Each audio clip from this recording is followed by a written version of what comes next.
Entorno de seguridad más grave desde la Segunda Guerra Mundial. ¿Quién anunció esto? Japón. Dice que esto es lo que está sucediendo, que enfrenta este entorno grave, señalando a China, Rusia y Corea del Norte como amenazas estratégicas sin precedentes, según su nuevo libro blanco de defensa. El documento denuncia incursiones chinas, maniobras militares rusas conjuntas cerca del país y avances norcoreanos en misiles balísticos en medio de una escala regional en el Indo-Pacífico, ¿no? El ministro de Defensa remarcó que el orden global está siendo desafiado constantemente y confirmó que Japón reforzará su capacidad militar junto a Estados Unidos. China respondió acusando a Tokio de inflar la amenaza para justificar cambios constitucionales y advertir así sobre una intervención en sus asuntos internos.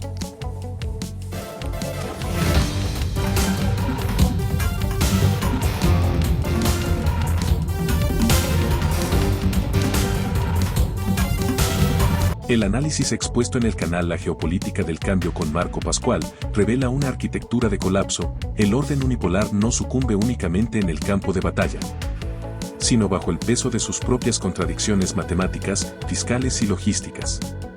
August 2026, la caída silenciosa de la hegemonía de Estados Unidos y el fin de sus aliados. El colapso matemático del imperio, la ilusión del poder.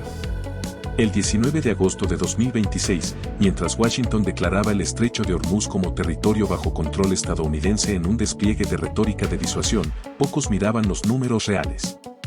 Detrás de las declaraciones maximalistas no había una demostración de fuerza insuperable, sino la patología de un imperio al límite de sus capacidades físicas y financieras. Mientras el portaaviones USS Abraham Lincoln suma más de 260 días seguidos en alta mar con su tripulación al borde del colapso. El verdadero frente de esta guerra no se está librando solo en las aguas del Golfo Pérsico. Se está librando en los tanques de gasolina de Estados Unidos, en las cavernas subterráneas de petróleo y, sobre todo, en los balances financieros de sus aliados más cercanos. El orden unipolar no está siendo destruido por una gran derrota militar frontal, está siendo desmantelado por sus propias contradicciones matemáticas. La trampa de las reservas y la deuda.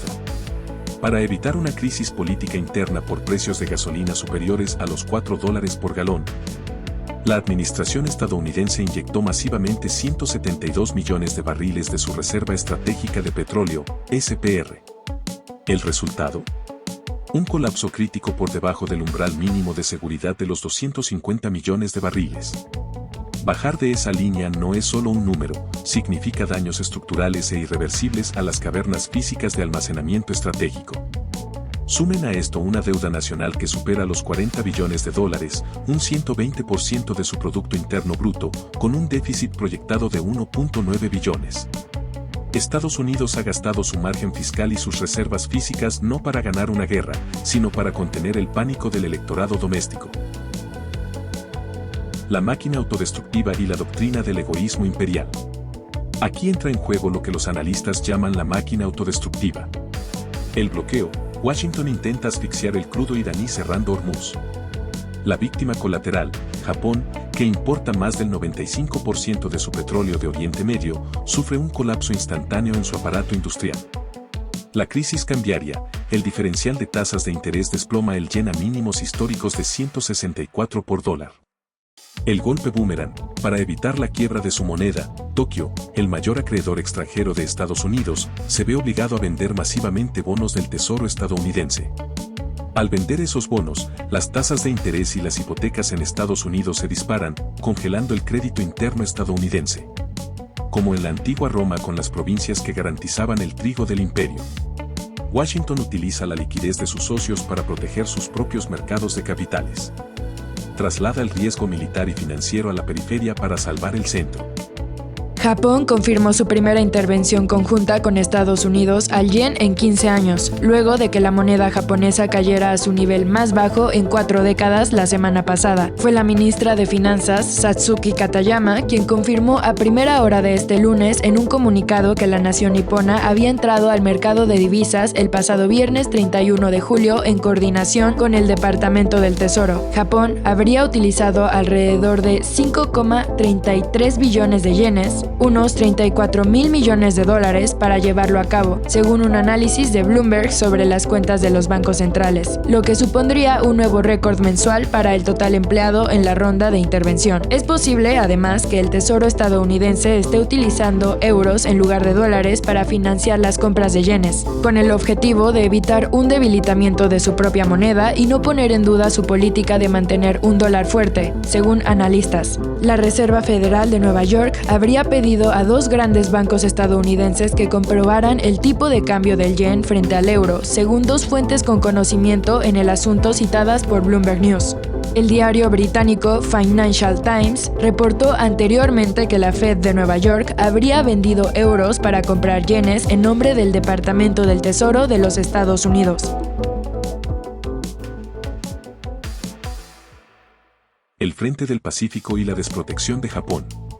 Mientras Washington absorbe recursos en Oriente Medio, en el Pacífico Occidental se registra una ausencia preocupante, 0 portaaviones estadounidenses desplegados en la zona.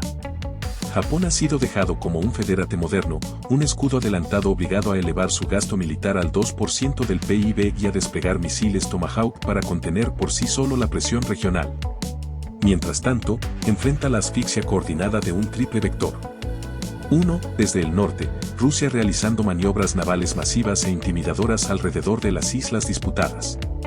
2. Desde el oeste, Corea del Norte lanzando misiles para mantener un estado de pánico constante. 3. Desde el sur, China ejecutando bloqueos navales simulados y restringiendo la exportación de tierras raras vitales para la tecnología y defensa japonesa. Los 5 escenarios del nuevo orden global. La incapacidad de mantener la hegemonía en múltiples teatros de operaciones abre la puerta a 5 escenarios inmediatos que reconfigurarán el mapa global.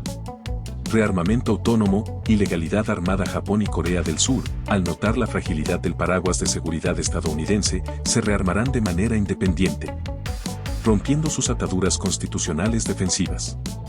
Estanflación permanente en los aliados. La transferencia de shocks energéticos y financieros destruirá el valor de las divisas de las economías aliadas. Ventana de oportunidad para Pekín. Con el Pentágono atado de manos, China intensificará la presión sobre Taiwán mediante operaciones en la zona gris. Aceleración de las petrodivisas. La búsqueda de alternativas al dólar para el comercio de energía se consolidará definitivamente en el bloque asiático y emergente. Repliegue imperial. Burden-Sarin draconiano. Con sus depósitos de armas exhaustos y sin liquidez fiscal, Estados Unidos se replegará sobre su propia seguridad nacional, exigiendo que sus aliados paguen la totalidad de sus costos defensivos. Conclusión. El orden unipolar no cayó de un día para otro en una sola batalla dramática. Cayó en el momento en que obligar a sus aliados a absorber sus crisis dejó de garantizar la supremacía del centro, para asegurar únicamente la fragmentación de sus alianzas. ¿Qué opinas? ¿Estamos presenciando el repliegue definitivo de la hegemonía estadounidense o crees que Washington logrará estabilizar sus mercados y reagrupar a sus aliados a tiempo? Dejo el debate abierto en los comentarios.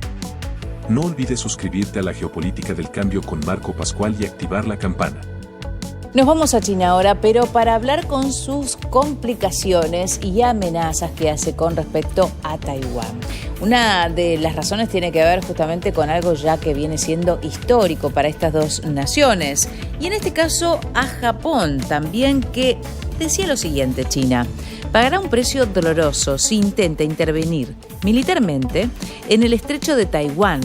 Por un lado tenemos que hablar de una amenaza a Japón, pero también a Taiwán, después de que la primera ministra nipona, en este caso Tsunade Takichi, afirmara que un ataque contra la isla podría justificar una intervención de las fuerzas de autodefensa de Tokio.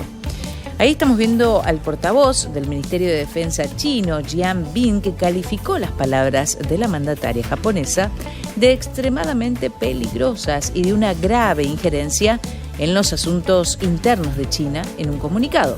Según el portavoz, esas declaraciones son vulnerables y vulneran también los principios básicos de las relaciones internacionales. Y estas afirmaciones de los líderes japoneses envían también una señal sumamente negativa a las fuerzas independentistas de Taiwán y desafían el orden internacional surgido tras la Segunda Guerra Mundial. Así lo indicó Yan, quien acusó a Tokio de no aprender las lecciones de la historia.